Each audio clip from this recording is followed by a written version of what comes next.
What was the incident at your high school? 1.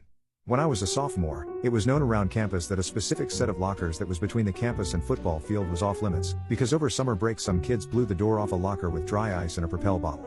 2 years into my relationship with my, now, husband, he starts telling a very familiar story and I realized he was the fabled dry ice kid my school had been talking about for the past 7 years. 2. One of the students ditched high school one day and rode his dirt bike really fast in front of the school, popping a wheelie while the school was still in session. He wiped out and slid and hit his head on a light pole and passed away right in front of the school across the street. Really sad and super crazy. 3. When I was in high school, our Hicktown school had a posse called the Cobras, who would spray paint cobras on school property, wrote on desks, in the bathrooms, basically everywhere. It was dumb and many of the students had a good idea who was a part of this group, but the teachers didn't. The principal would call down groups for photos in the yearbook, siblings, sports teams, drama club, etc. on overhead announcements, and one day they called down the Cobras for a school photo for the yearbook, to try and figure out who they were.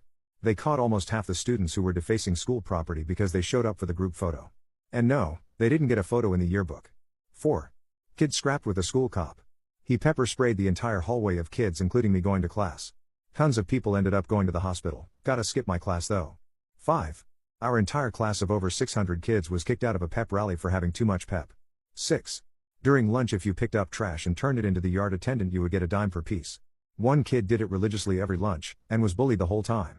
Kids would knock the trash out of his hands, push him over when he picked it up, call him all sorts of names, they were relentless. Then, in junior year, he bought a '66 Mustang. Not an incident really, but I still have respect for that kid.